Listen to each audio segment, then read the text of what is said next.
দ্বিতীয় বিশ্বযুদ্ধ।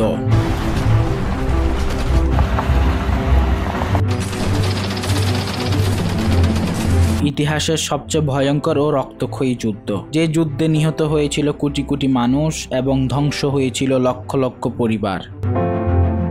কিন্তু যুদ্ধ শেষ হওয়ার পর এত বড় মানবিক বিপর্যয়ের বিচার কিভাবে হয়েছিল?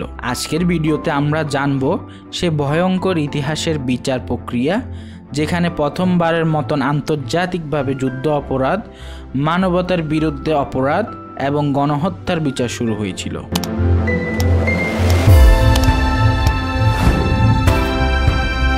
1945 সাল, নাৎসি বাহিনী পরাজিত হয়েছে, হিটলার আত্মহত্যা করেছে এবং তখনই বিশ্বজুড়ে প্রশ্ন উঠে, কোটি কোটি মানুষকে যারা হত্যা করলো তাদের কি কোনো বিচার হবে না? ইউরোপ জুড়ে ধ্বংসস্তূপের নিচে চাপা পড়েছিল লাখো নিরাপদ মানুষের আর্তনাদ, আর সেই ব্যথার জবাব দিতেই গঠিত হয় ইতিহাসের সবচেয়ে গুরুত্বপূর্ণ আন্তর্জাতিক আদালত, নুরেমবার্গ ট্রায়াল। 1945 সালের 20 নভেম্বর শুরু হয় এই ট্রায়াল। আমেরিকা, ব্রিটেন, ফ্রান্স এবং সোভিয়েত ইউনিয়ন, এই চারটি বিজয়ী দেশ মিলে গঠন করে একটি আন্তর্জাতিক সামরিক tribunal. Judges from Britain, America, Russia and France assemble in Nuremberg's courthouse.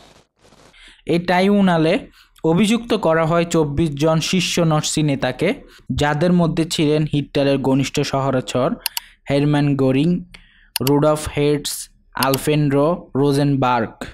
এই বিচারে আনা হয়েছিল 3টি প্রধান অভিযোগ। এগুলি হচ্ছে যুদ্ধ অপরাধ, মানবতার বিরুদ্ধে অপরাধ, ষড়যন্ত্রমূলক অপরাধ।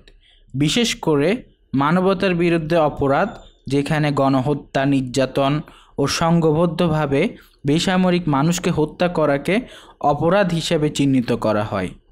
এটি ছিল আন্তর্জাতিক আইনের এক ঐতিহাসিক সংযোজন। এই বিচারের প্রমাণ হিসেবে ছিল হাজার হাজার নথি, নাৎসি ক্যাম্পের ভিডিও ফুটেজ, যুদ্ধবন্দীদের জবাববন্দি এবং অভিযুক্তদের নিজেদের লেখা চিঠি। এই বিচার প্রায় চলেছিল 1 বছর।